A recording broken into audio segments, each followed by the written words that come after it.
You need to discipline and integrate your emotions, otherwise you will remain a weak man. I used to think that the best man was the man who would be controlled by his emotions, who would let pride be his highest virtue. He would aim at pride, puffing himself up, boasting about who he was, about what he did, about what he wanted, and he said what he wanted when he wanted, not thinking about what was right and what was wrong, but because of what he wanted, because of what he thought was right, what he, well, not even thought was right, but what he wanted to say. He had no regard for anybody else, no regard for God.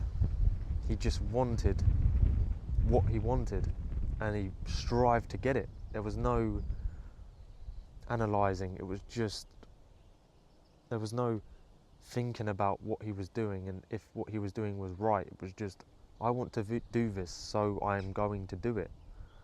And I thought that was the highest thing that I could get to, the best man. And I started to follow in those footsteps. I started to say things that I felt like I needed to say. I would talk to girls in a certain way and just tell them what I wanted to do with them, with just absolute vile language, and I would act on these words and do certain things, like touching girls' backsides and, you know, just being a real perverted degenerate. And I would think that I was doing a good thing, in a sense, that I was following what I felt I was inclined to do and what was good in a way, because it felt natural. And when someone would talk about me and someone would say something that I didn't like, I would just explode with emotion and respond with an insult or an attack. If someone said something to me that I didn't like or did something that I didn't like, I would respond with an impulsive reaction of insults or just foolishness.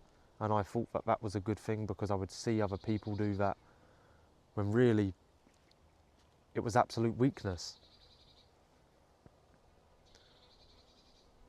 because it was just following what I felt when I felt it. There was no disciplining and no thinking about what I was going to say before I said it, and questioning myself in a way of thinking, is this going to address the problem? Is this going to sort out the problem?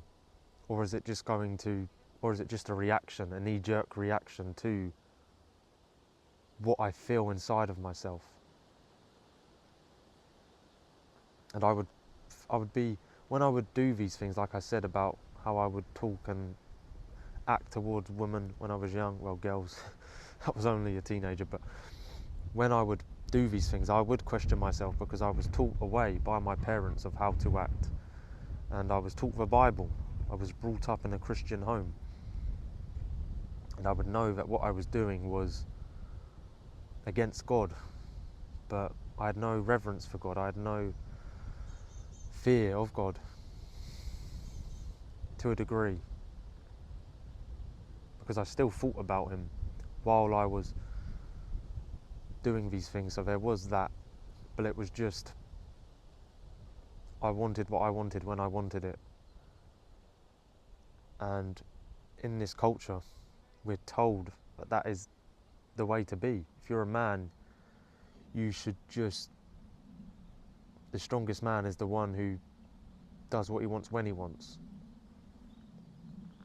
And there is a bit of truth in that, in a sense, where you say what you need to say when you feel like you need to say it, but you think before you speak. And then you speak what you think. It's not just speak what you think. You have to think before you speak as well. They go together. And then the need to defend yourself. And we do need to defend ourselves, but it's how we defend ourselves. Do we defend ourselves by launching insults at the other people and attacking them violently when they attack us violently? We defend ourselves, but we defend ourselves in a way of thoughtfulness and with peace in mind, seeking to bring peace to the situation, not to defend ourselves out of pride, but to bring peace to the situation and defend the truth. Defend the truth, because if someone is attacking you for a reason that is untrue, then defend the truth. But if they're attacking you for reasons that are true, so they're accusing you of something which is true, admit to the fault, have humility,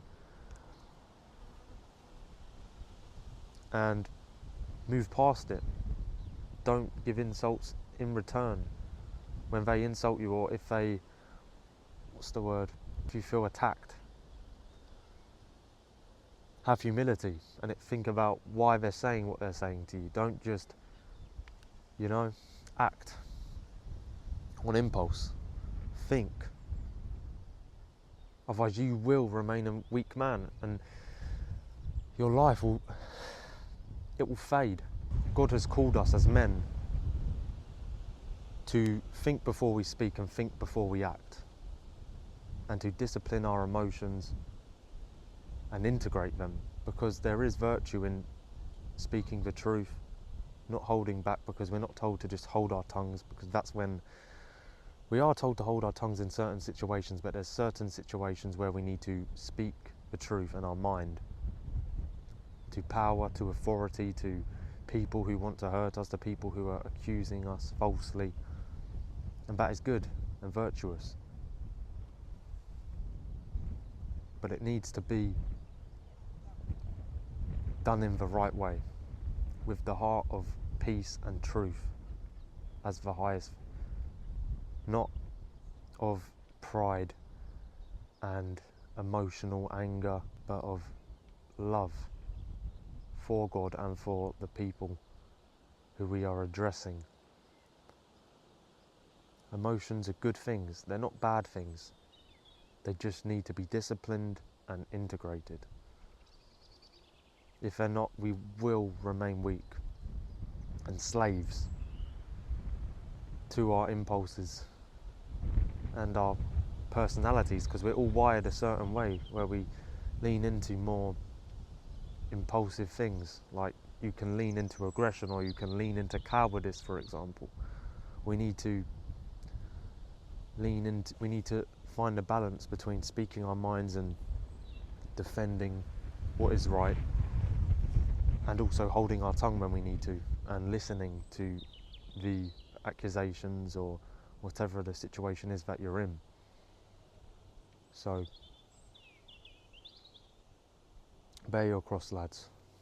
Focus on the Lord.